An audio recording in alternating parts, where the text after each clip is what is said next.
എന്താണ്? ഒന്നുമില്ലേ, ഒരു ഭൂതം. അയ്യോ പേടിക്കണ്ട. ശ്രദ്ധിക്കുക, മിഡ് വീക്ക് എവിക്ഷൻ. ഇത് കണിയല്ല, കെണിയാ. നിറത്തിനനുസരിച്ച് നിറം മാറുന്ന ഒരു സ്വഭാവമാണ്. അതുകൊണ്ട് ആദില. ഒരു കാലത്ത് രണ്ടാളുടെ സ്നേഹം ഈറ്റയും ചക്കരയും പോലെ അല്ലായിരുന്നോ? ഒരു പായിൽ ഉറങ്ങി, ഒരു പാത്രത്തിലുണ്ട്. ഞാൻ പറയുന്നത് ആദിലയാണ്.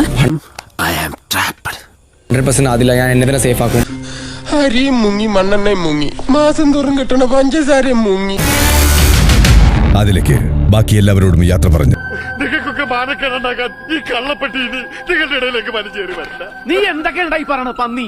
വേണ്ട, എവിടെന്തോ വന്ന നമ്മള് ഇത്രയും കാലങ്ങൾ ജീവിച്ചു. ഇപ്പോ നമ്മള് പിരിയാ.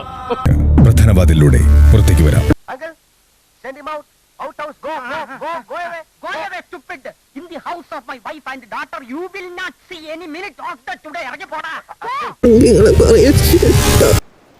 എന്റെ പൊന്നു നായിട്ട് അവരെ കരയിക്കണം.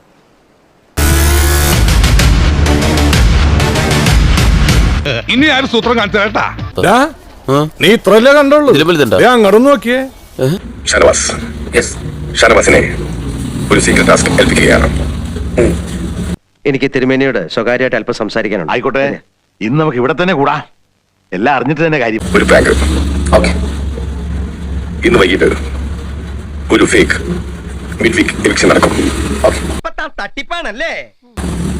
അതിനായി ഒരു വോട്ടിംഗും ഉണ്ടാകും. അതിൽ ഷാനവാസ് ഉദ്ദേശിക്കുന്ന ഒരാൾക്ക് കൂടുതൽ വോട്ട് ലഭിക്കുന്ന രീതിയിൽ മറ്റുള്ളവരിൽ ചിലരെ സ്വാധീനിക്കുകയും സഹായത്തിനായി ആരെങ്കിലും കൂടെ കൂട്ടുകയും ചെയ്യാം. ഒന്നിനും വിശ്വസിക്കാൻ കൊള്ളില്ല. വിശ്വസിച്ച് കൂടെ നടക്കുന്നവരാ ചതി കാണിക്കുന്നു. എന്നാൽ എല്ലാവരോടും പറയണമെന്നില്ല. വോട്ട് കൂടുതൽ കിട്ടുന്ന രീതിയിൽ പ്ലാൻ ചെയ്യാം. മനസ്സിലായില്ലേ? ഇടം വലം നോക്കാതെ ചെയ്തിരിക്കും. 10 പേരിൽ 6 വോട്ടുകൾ കിട്ടിയാൽ ആ വ്യക്തി ഈ ഫേക്ക് എവിക്ഷനിലൂടെ പുറത്തു പോകും.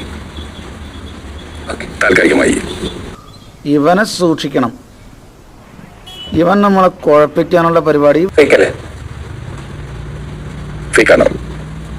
അതിന് ഫോട്ടോ ഒക്കെ നിൽക്കണം. ഒരുമിച്ച് ഷാനവാസ് വേണ്ട എനിക്ക്. ഈ കാര്യത്തിൽ എനിക്ക് നിന്നോട് യാതൊരു സഹതാപവും ഇല്ല. അത്രയ്ക്ക് നീ ഇവിടെ കിടന്ന് അഹങ്കരിച്ചില്ലേ? അക്ബർക്ക് ചെറ്റക്ക് ചെറ്റ സ്വഭാവം ഉണ്ടാവുള്ളൂ. എന്നെ തേച്ചതാണല്ലേ? അതില തിരികെ വരൂ. ചതിച്ചോ ദൈവമേ. പുറത്തോട്ടല്ല, അകത്തോട്ട്. ഈ ഉപകാരം ഞാൻ ഒരിക്കലും മറക്കൂല. നന്ദിയുണ്ട് സാറേ, നന്ദി. പൊന്നോ, ഒടുക്കത്താ. പിന്നെ